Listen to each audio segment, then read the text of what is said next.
घर में अगर कोई एक व्यक्ति एकादशी का व्रत करता है तो उसके घर में पाप प्रवेश नहीं करता। ये देखिए कितना सुंदर व्याख्या। एकादशी के दिन जो अन्न खाएगा बस पाप पुरुष उसी में प्रवेश कर जाएगा। मृत्यु लोक में जो मनुष्य मेरा व्रत करेगा, चाहे जलचर, थलचर, वायुचर या सांसारिक मनुष्य, मेरा अगर एकादशी का व्रत करेगा, प्रभु उसके यहां धन धान्य वैभव सुख संपदा बढ़ेगी और उस जीवात्मा को नरक नहीं भोगना पड़ेगा, सीधे वैकुंठ का उसको वास मिलेगा। जब जीव आत्मा को लेकर चला जाएगा, यम के दूत जब बंदी बनाकर ले जा रहे होंगे उस जीवात्मा को जिसके प्राण छूटे होंगे, यम के दूत जब बंदी बनाकर ले जा रहे होंगे, तब मुझे वर दो कि मैं इसका हाथ पकड़कर बेतन्नी से पार उतार कर सारे नरकों से निकालती हुई आपके धाम में लेकर आऊं।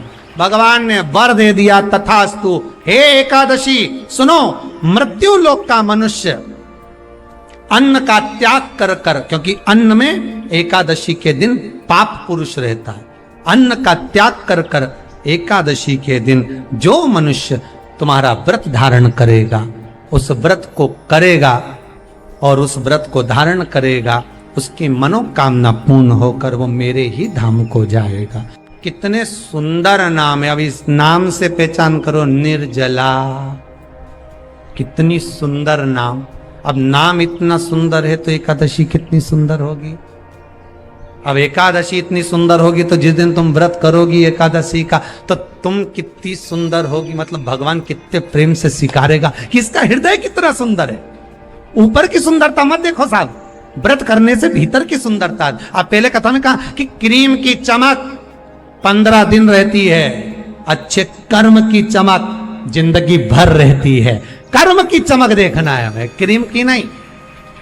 जितनी एकादशी होती है, 26 की 26 एकादशी का अगर आप वर्णन करेंगे, 26 की 26 एकादशी का यदि आप स्मरण करेंगे, तो एक एक एकादशी का अगर नाम स्मरण करें तो कितना कितना सुंदर। चैत्र के महीने में 2 एकादशी, कामदा पाप मोचन, बैसाख में 2 वरुथनी मोहिनी, ज्येष्ठ महीना अपरा निर्जला, आषाढ़ योगनी देवशवनी, श्रावण महीने की कामिका पुत्रदायिनी, भादो महीने की अजा परिवर्तनी, अश्विनी महीने की इंद्रा पापकुशा, कार्तिक महीने की रमा प्रबोधनी, मार्गशीर्ष मास की उत्पन्ना और मोक्षदा, पौष महीने की सफला और पुत्रदा,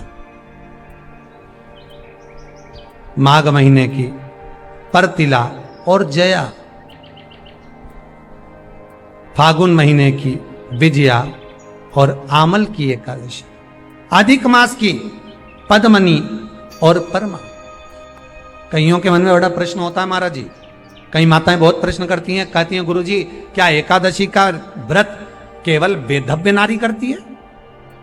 क्या एकादशी का व्रत केवल संत करते हैं, साधु करते हैं? नहीं नहीं, एकादशी का व्रत तो जन्म लिया बच्चे से लेकर मृत्यु के घाट पर पड़ा हुआ व्यक्ति भी एकादशी का व्रत कर सकता है। अपनी एकादशी स्वयं करो, मरने के बाद दूसरे लोग एकादशी दें, उससे अच्छा है कि अपना अकाउंट में खुद जमा करते चलो। तो बुरे वक्त में थोड़ा बहुत कहीं ना कहीं अपने का यमदूत आ गया, यमराज आ गया और उसने कहा लाओ एकादशी दो। अब तुम तो इंतजार में बैठी कि अभी 12वां तो होने दो। अपनी एकादशी खुद करो, स्वयं एकादशी करो, फिर कहूंगा भले बकरी जैसे चरो, पर एकादशी स्वयं अपने लिए एकादशी करो। जिस समय पर जाएं तो इंतजार नहीं करना पड़े कि रुक जाए 12वां तो होने दे, अभी एकादशी पंडित जी संकल्प छुड़ाएगा ना जब मिले। नहीं हम तो अब भी ले के जाए, तो क्या ले चल, मैंने तो खूब करी, पूरा साल की एकादशी करी, तुझे क्या ही मालूम रहेगी हमारा, चल चल मुझे ले चल। और ध्यान से आज की कथा सुनना कि एकादशी का आपसे आपके बच्चे पूछेंगे मम्मी हम भगवान विष्णु का दर्शन करते हैं, हम राम जी का दर्शन करते हैं, हम कृष्ण भगवान का दर्शन करते हैं, हम भवानी माता का दर्शन करते हैं, हम शंकर जी का दर्शन करते हैं, हम सारे देवी देवताओं का दर्शन करते हैं, पर ये एकादशी माता तो कभी नजर ही नहीं आती। पूछेंगे कि नहीं पूछेंगे कि तुम जिस एकादशी का व्रत करते हो इनका जन्म कहां से हुआ? और एकादशी अगर जन्मी है, उसका जन्म हुआ है और दुनिया के लोग इतना व्रत करते हैं, उपवास करते हैं, तो फिर इसका जन्म स्थल कहां होगा? तो कहा इसका जो जन्म स्थल है वो बद्रीनाथ। कहां पर है? बद्रीनाथ। और उस बद्री विशाल में भी एक गुफा जिसका नाम है हेमवती। क्या नाम है? हेमवती। उस गुफा में एकादशी का जन्म स्थल है।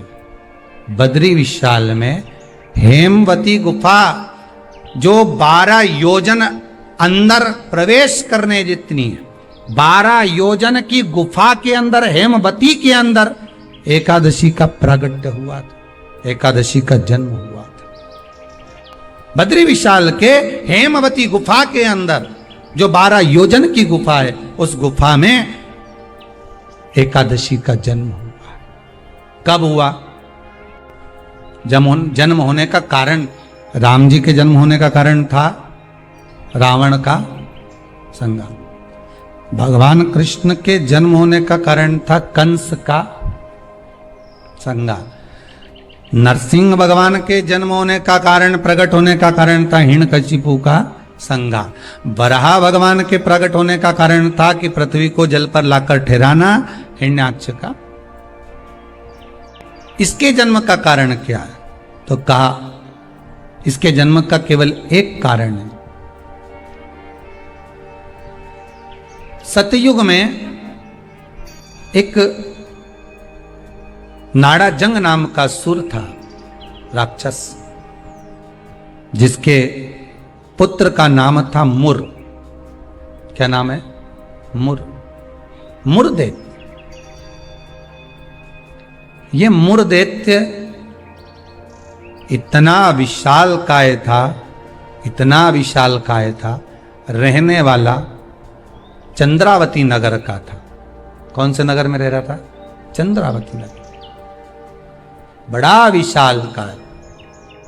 इसमें बल इतना था, इतना बल था कि एक दिन मुरदैत्य ने तप साधना कर कर, दान पुण्य कर कर, स्मरण कर कर सारा पुण्य अपने खाते में रख लिया। आपको कल कथा में कहा था, उद्यापन करना मतलब उतने व्रत का पुण्य अपने खाते में जमा कर लेना, फिर वो समाप्त नहीं हो सकता। उस पर सील ठप्पा लग गया मतलब ये प्रॉपर्टी तुम्हारी हो गई। उद्यापन करना मतलब ये इतने व्रत तुम्हारे खाते में चले गए। अब ये व्रत तुम किसी को ना तो कहीं जा सकते हैं ना छिन्न हो सकते, क्योंकि इसका तुमने उद्यापन कर दिया, उस पर सील ठप्पा लग गया, उसकी रजिस्ट्री हो गई, वो आपका हो गया। अब मुरदैत्य बड़ा उपद्री था, बड़ा उपद्री, इतना उपद्री, पर साथ में वो दान भी बहुत करता था, साथ में वो पुण्य भी बहुत करता था, सत्कर्म बहुत करता था। हाँ, पर ये सब कुछ करने के साथ में वो पाप भी बहुत करता था। मुरदैत्य पुण्य भी करता था तो पाप बहुत करता था। इतना पाप कर्म था, इतना पाप कर्म था कि वो घबराए नहीं, बस पाप ही पाप में लिप्त हो जाए। समय आया, एक बार ये मुरदैत्य पहुंच गया अमरावती, अमरपुर, भगवान वैकुंठ अधिपति के उस भवन में जहां 33 कोटि देवता सदा विराजमान रहते हैं। ऐसे सुंदर आनंद में भगवान के धामों में पहुंच गया, और जिस इंद्र लोक में जाता तो इंद्र को पकड़कर जमीन पर फेंक देता। अब बहुत अच्छे से सुनिएगा महाराज, देवता ऊपर जब युद्ध करते थे और युद्ध के मैदान से नीचे गिरते थे तो मृत्यु लोक में नहीं आते थे। कहां नहीं आते थे? मृत्यु लोक में। पर मुरदैत्य इतना बलवान था कि देवताओं को जब पकड़कर फेंकता था तो किसी लोक में नहीं जाते थे, मृत्यु लोक में ही जाते थे। अब बल देखिए कितना प्रबल होगा। कोई लोक नहीं, ऊपर से फेंका तो डायरेक्ट नीचे। जितने लोक उतने देवता, और जितने लोग उतने देवता। अब इसने सोचा इतने सारे देवताओं को अलग अलग गिराने कब तक जाऊंगा, तो इसने क्या करा, आज चढ़ गया सारे लोकों पर और लोकों पे चढ़कर जो नृत्य करना प्रारंभ करा, जम जम के नाचना, तो सारे लोक हिलने लगे और जितने उसमें 33 कोटि देवता रह रहे थे सब मृत्यु लोक में गिर गए। अब सारे लोक में किसका राज्य हो गया, जम के